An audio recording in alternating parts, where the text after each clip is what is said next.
Are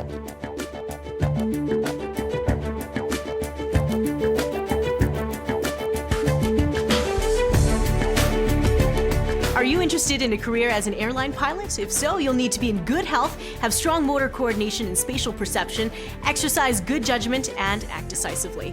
Airline pilots operate aircraft, calculate flight paths, monitor and evaluate aircraft performance, and communicate with air traffic control while transporting passengers and cargo. We met with an airline pilot to learn how to get a career off the ground. Hi, my name is Charlene Ferguson. I'm an airline pilot for Canadian North Airlines. And a pilot is someone who flies aircraft for a living. Myself, I'm a captain, and I fly the Boeing 737. And my duties are to basically manage the flight and perform a safe flight, run our flights on time. So a typical day in the airline is showing up at work at about 6 a.m. Our flight plan is delivered to our computer. Flight plan is something we use for every leg of our flight.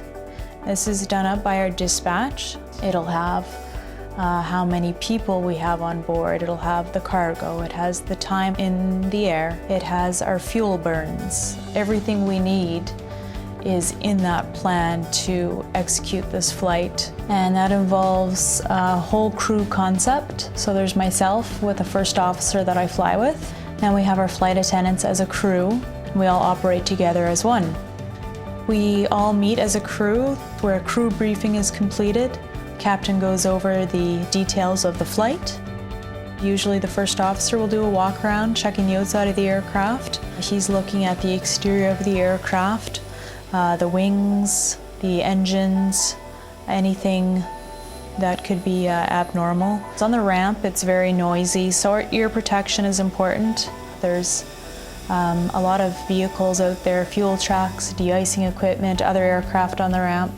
Of course, you want to be seen and be safe, so we all have safety vests operating on the ramp. And the captain's inside doing the checks in the cockpit.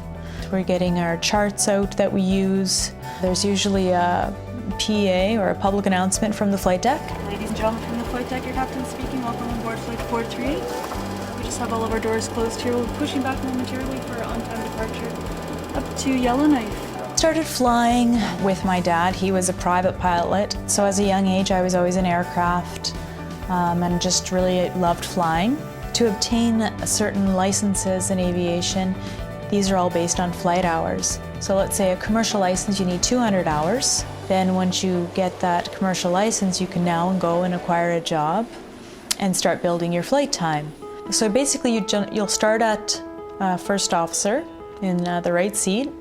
Once you have experience and time in the right seat, you move over to the left seat as a captain. You can stay in that capacity for the rest of your career as a captain. There are different opportunities. You can teach ground schools, get into the training departments. There's flight operations side, chief pilots, if you want to go further up and into management.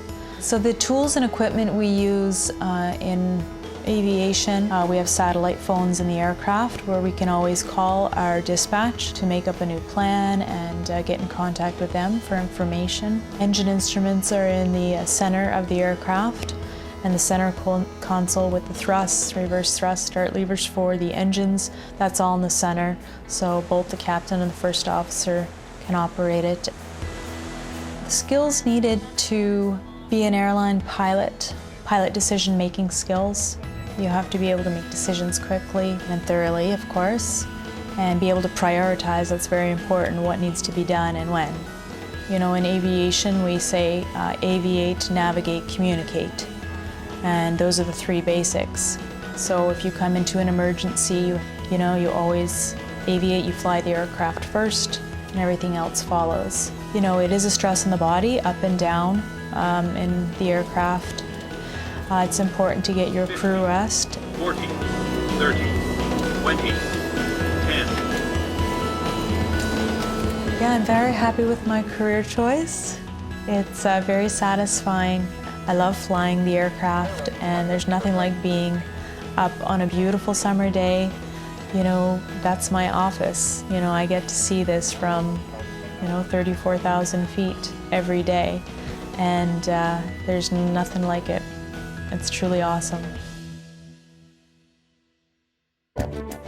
Airline pilots need a combination of related experience and technical training. The minimum licensing requirement is a Canadian commercial pilot's license with night endorsement, instrument flight rating, and a Canadian radio telephone restricted license. You must also be able to pass the annual Transport Canada physical examination. Discover more about this occupation, such as educational requirements and salary ranges, in the occupational profile on the ALICE website, and learn more about related occupations like air traffic controller and helicopter pilot. Make the most of your future. Go to alice.alberta.ca.